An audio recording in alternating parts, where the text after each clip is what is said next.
Now on to part 2. In part 2 we will continue to look at the theory of bob doubles. Now let's look at the top of each column, that is the start of each lead. As we said in the previous tutorial, by definition each lead starts when the treble rings its backstroke in the lead. Here, here and here. Now let's follow the 2, which is in blue. It starts in seconds place. At the start of the second lead it is now in 4th place. At the start of the third lead it's in 5th place, and at the start of the 4th lead it's in 3rd place. We say that the 2 starts as seconds place bell, becomes 4th place bell, then 5th place bell, and finally it becomes 3rd place bell. Place bells are important for more complicated methods, but can be useful for all methods.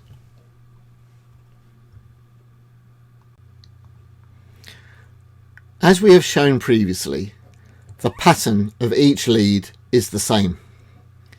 Therefore, one lead is all you need to describe the method. As we showed with the plain hunt, this compact form is known as the grid. So once again, let's follow the 2 through the plain course. Okay, so this 2 starts as a seconds place bell. It hunts into the lead, then out to the back, then into the lead again, and it then steps backwards to make its 3-4 down dodge, becoming 4th place bell. Now let's go up to 4th place up here. So it will then hunt into the front, lead, hunt out to the back,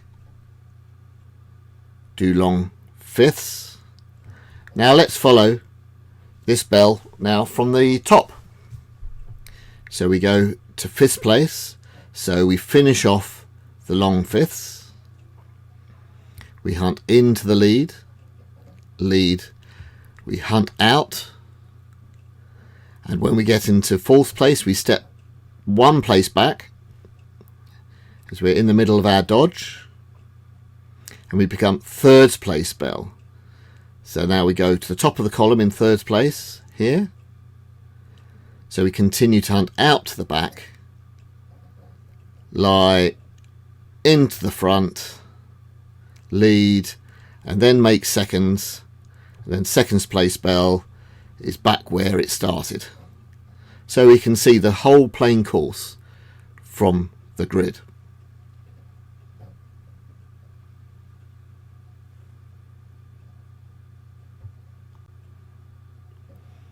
As we have shown before, each bell does exactly the same work in the same order, but they start in a different place.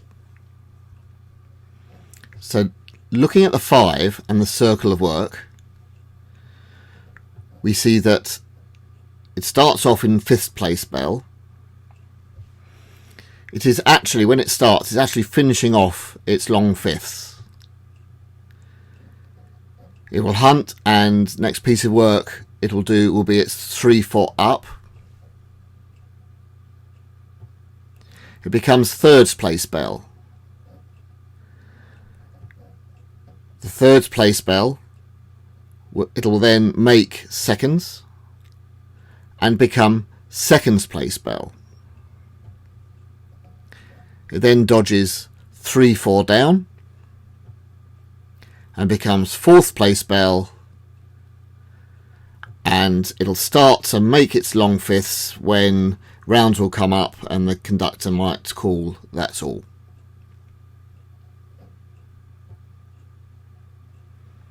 So we could do the same again for the 3. Let's try the 3. Okay, so the 3 obviously starts as thirds place bell. It's in the middle of its 3/4 up dodge when it starts.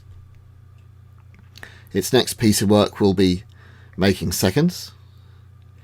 It will then become seconds place bell, which will then do 3/4 down at the end of the next lead and become fourth place bell, which will then do its long fifths, become fifth place bell, and it'll finally do its 3/4 up dodge, finishing in third place.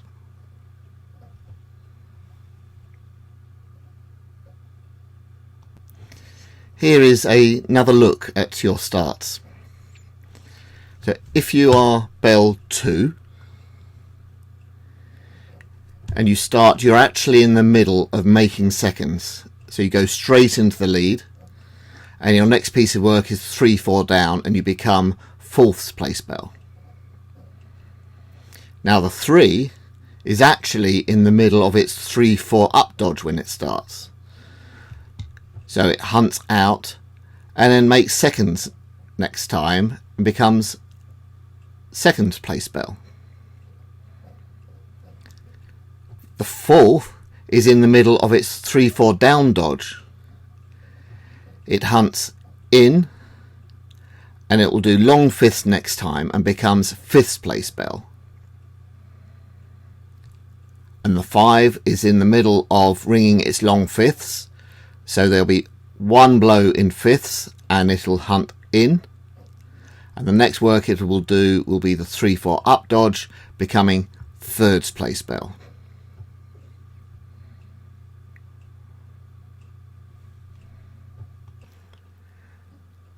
There is still work to do when you get to the end of the plain course, and this table I've drawn up here to remind you of what needs to be done. So if you are the 2,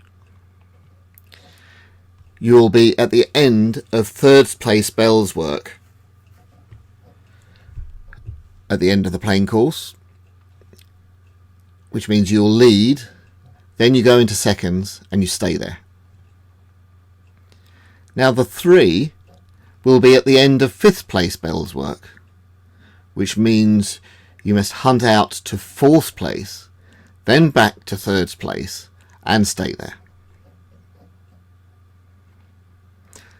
Now the 4 will be at the end of seconds place work, so you need to hunt into third place, back into fourth place and stay there. And the 5 will be at the end of fourth place work, so you'll just lie at the back and stay there.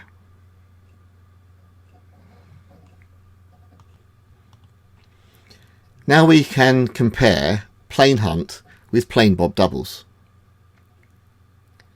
Notice that the only difference is what happens at the end of the lead here. So we see that the 3 and the 4 cross over and the 4 and the 5 cross over, ending up in rounds, whereas here we have the 3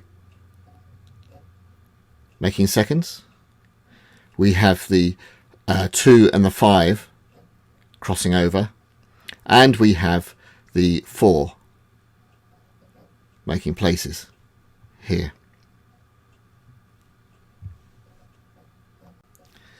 The dodging and placemaking occurs when the treble leads.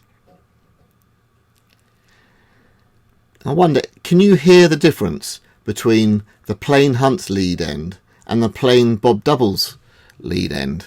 So here I've got the two sound files, and we highlight the row that is being rung. Let's see if we can play plain hunt.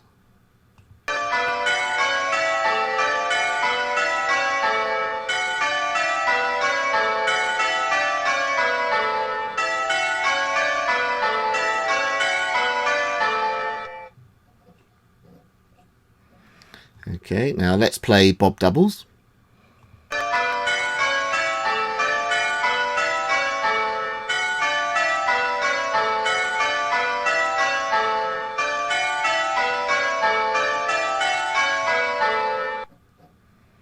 Okay, shall we play these again? And can you hear when the treble leads?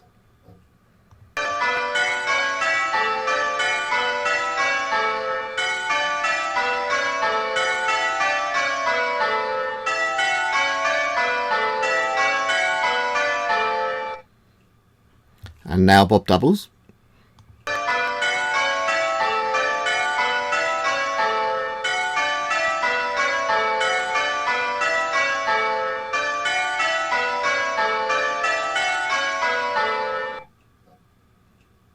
Okay, one more time through both of these.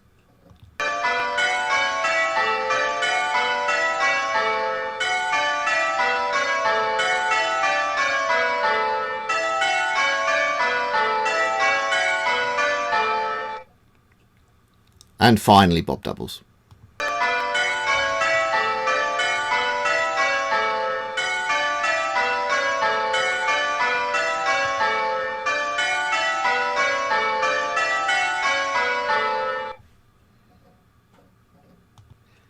Here is a recording of plain Bob Doubles together with a bell moving through the method. We are starting out with the 4, which is in 4th place, and there is a drumming tenor in 6th place. We see the 4th doing all the work of 4th place bell, becoming 5th place bell and doing all the work of 5th place bell, then 3rd place bell, then 2nd place bell and back into rounds. It continues back as 4th place bell as the playing course is repeated. The position of the bell is only approximate as it's quite difficult to sync the animation of the sound, but hopefully you'll get the idea.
Now here we show how plain Bob Doubles extends to higher numbers.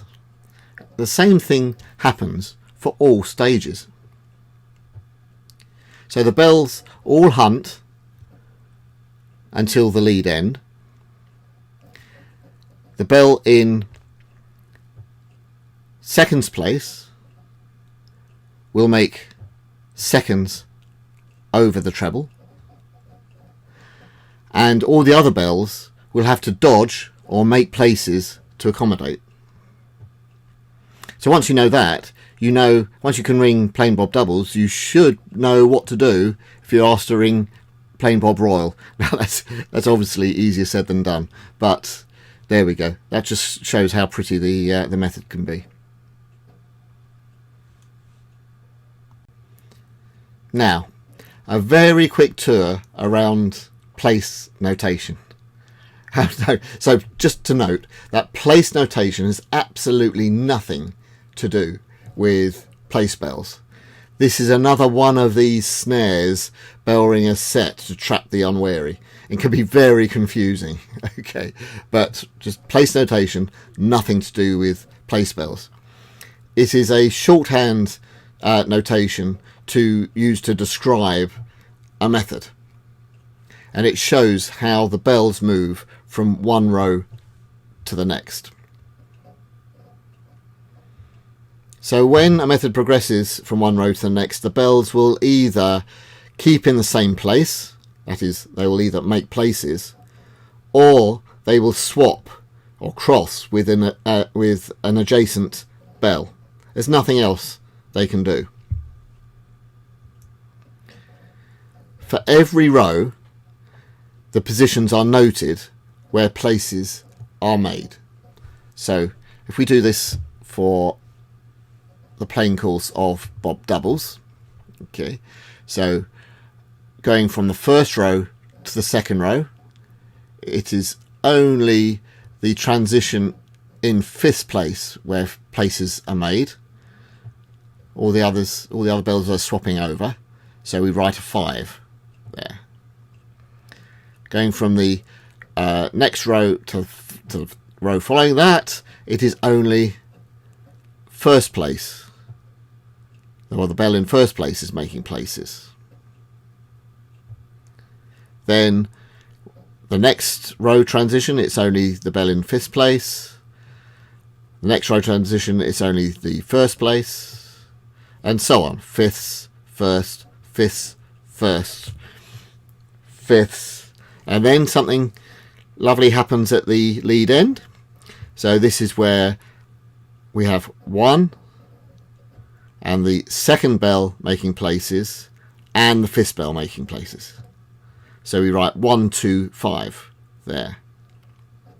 Okay. So the plain lead of plain bob doubles can be written out as 5.1.5.1.5.1.5.1.5.125. So hopefully there are 10 transitions here. 1, 2, 3, 4, 5, 6, 7, 8, 9, 10 transitions. Now, to shorten, you can shorten this even further because we know that this is a symmetric method. So this can be shortened to 51515, and we know that the next half is 151515. So we write 51515 lead end 125. It's just another way of writing this out here. Now, just for completeness, there can be the situation where no bells make places, such as in bob minor. So if all bells cross, you just place an X or a dash in the notation. So once again, this is nothing to do with place bells, but it's a really convenient way of writing out a method. So the whole method is described by that notation. And finally, we have the polar plots, or janograms, as they've been known. They were invented by Janet Lee of Wethersfield a little while ago now. And this combines the blue line with the circle of work. So here we've got the treble in red.